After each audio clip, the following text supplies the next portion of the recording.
Good evening, humans. Tyrannosaurusmoth here, and tonight we're taking a look at the G.I. Joe Classified Series Nemesis Immortal figure from Hasbro. Let's do this. Aesthetically speaking, this figure looks awesome, and it is no secret that when it comes to, well, pretty much any line, but certainly Classified Series, like, I am all about the weird sci-fi, wacky, just out there characters, and this fully fits that bill. And yeah, just I don't think I'm pretty sure this was in the original line. Correct me if I'm wrong there. But I never had it. I think this was the 3-pack, right? Where it's like this character and there were 2 others, which we'll no doubt see at some later point, but never had them. Kind of always wanted them, but I don't know, it just never lined up. But this is just fantastic. So unfortunately I do not have any comparisons there, but you know, just it's red and purple first of all, so that gets me. That's an automatic like consideration for me. And then beyond that, just the bulk of this figure is crazy. The details are insane. You know, again, not overdone, but we do get, you know, some kind of weave sort of texture going on there. Then we get the more scaled slash bony textures for the shoulder pads, the chest armor, the cod piece. The leg armor is very kind of chitin-esque. Looks like, you know, bug exoskeleton, which is fantastic. And of course you get, again, those reds, those purples, just really nice tones. And we get this bright white to kind of offset that. Not only that, but we look at the default head sculpt, which is unarmored. And again, we get more of that woven texture here, just to the cowl piece. Look at those piercing, like red and yellow eyes, that sort of scowl going on the mouth, very apocalypse-esque, X-Men Apocalypse. And yeah, I'm definitely here for that. Just overall, very imposing figure. Not only that, speaking of the armor, you know, obviously we get the bony armor here at the shoulders, but we also get these long, almost Guyver-like forearm blades. So just really cool. Just a totally badass looking figure. Accessories here are just crazy. Like, not the most we've seen this year, or, you know, ever for that matter, but like certainly just really cool, inventive stuff. So we'll get over the basic stuff first and then move on to the you know, kind of side pieces here. So right out of the box, we do get a pair of gripping slash trigger hands, both on a vertical hinge. And then we get a pair of fists, which are also on a vertical hinge, which is certainly a choice. That is crazy. Yeah, I'm not complaining, but just it seems very interesting, unique. I'm kind of wondering what the thought was there. We get 2 different head sculpts. So we get the one we looked at before, the unarmored, kind of just like straight up scowling face. And then we get, you know, supercharged, whited out eyes, with some nice like kind of yellow to add to that kind of glowing effect. I get the, you know, bone armor here on the face as well, all the way around to the back. Just love it. This is the default for me. Same scowl as well. So really good work there. Then we get a couple of swords. I love these things, kind of like a bony sort of texture or sort of look to them, with this like vein or whatever it is going down the middle. These, you know, red handles and the like purple claws coming out the back. Seems counterintuitive. I'm assuming there is a thought to that. It took me forever to figure out how these actually fit in the hands, but they do fit there. So there's that. And then we get the 2 back pieces, which are also kind of their own characters. It's nuts. So we'll start over here with this tentacly piece. And yeah, that is crazy. As you can see, you know, got all the suction pieces. Like they are like the 2 tentacles that squids have. So really cool, just detail all around. You can see there's a peg here at the bottom, and then there's a beak. So it is kind of, it acts as its own creature. And there is this, you know, kind of back plate, some really nice detailing going on there. And all of these are bendy wires. So those do whatever you want. And they act as a backpack for the figure. So if you want tentacles, you can do tentacles, or you can do wings. And this is also kind of its own creature character. You can see it has similar shoulder pads to what Nemesis himself has, pardon me.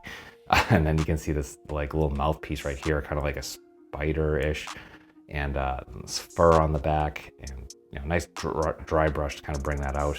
But not only that, this has straight up butterfly joints, which is crazy. So you can bring those back and forward. Then we get this hinge here at the kind of shoulder, I guess you would say. So you can go to about there, and then we get a hinge here, and then it's translucent plastic, so you can actually, you can see my hand behind that a little bit. So you can put some light and get some really cool effects as well. Just overall fantastic. And then we get that peg on the back, so again, this can act as the wings. So yeah, crazy accessories, and that will do it for accessories. Articulation balance here, really nice. As we can see, freestanding kicks did not take much to get into. We got nice wide feet for a base, and yeah, figure just balanced really well. So we'll get into the finer points here. So for the head, we're on a barbell joint from the neck into the head. We do have that separate neck piece. However, the neck piece doesn't really do too much here, unfortunately. So look up is kind of slightly, look down is a little bit better. We do get that tilt and rotation. So that is nice. You can see the neck piece moving there. It just doesn't really add a bunch. Not as much as it did on Serpentor, unfortunately. Then for the arms, we do have butterfly joints. So not the craziest I've seen, but they definitely give some nice range. Definitely more than we would have had without them.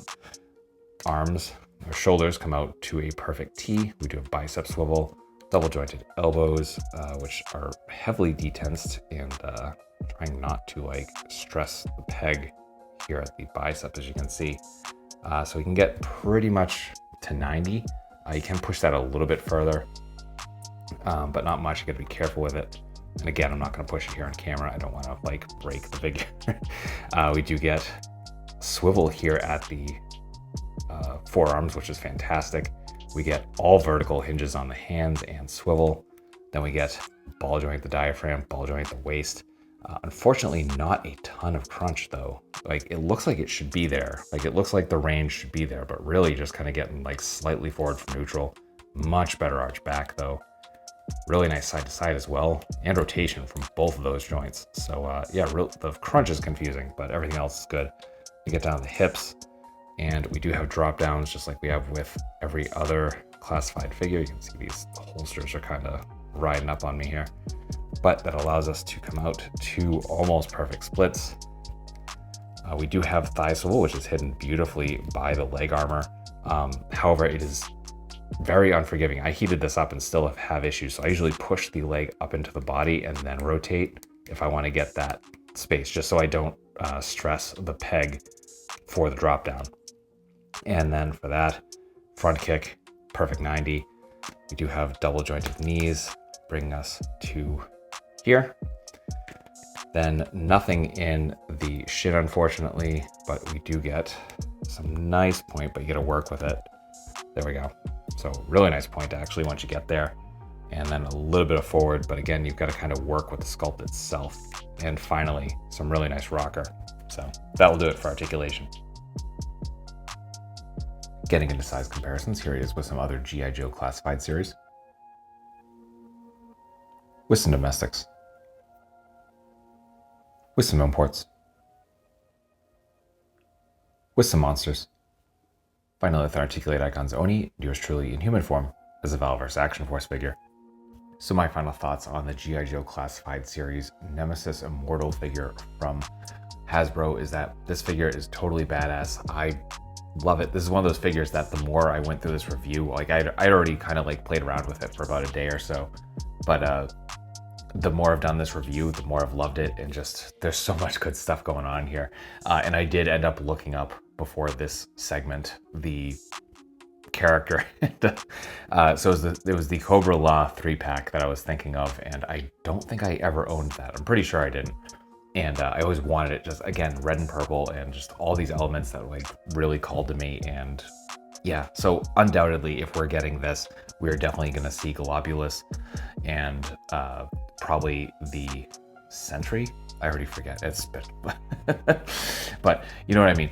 The two other characters in that 3-pack. So yeah, very exciting. Again, if you're not really into this side of the whole G.I. Joe thing, then easy pass. But if this is your sort of thing, kind of like it is mine, absolutely hunt this down. Unfortunately, it was a Hasbro Pulse exclusive and it is now sold out. So the secondary market is your best bet, unless Hasbro unearths more stock or just puts up more stock at some point, which they have done in the past. Unfortunately, Didn't look like they did that for the Once a Man Cobra Commander, so I had to hunt one of those down on eBay. I will review that when I get it. But for this one, for right now, it is sold out, but definitely keep your eyes peeled on Hasbro Pulse because they have been known to kind of bring up these exclusives more than once. So I wish you the best of luck. Hold tight. Definitely do not pay crazy scalper prices, because even if the prices are crazy now, they will come down. It's just the way it goes. So I wish you the best of luck. And that being said, I hope you found this review informative and somewhat entertaining. And if that is the case, I hope to see you back here, because I do multiple reviews a week of action figures just like this. So yeah, come on back. Let's talk some toys. Just escape the world for a while. But most importantly, I just hope that you are well. I hope that all of your toy dreams come true. And most importantly, I hope that you and yours stay weird, simians.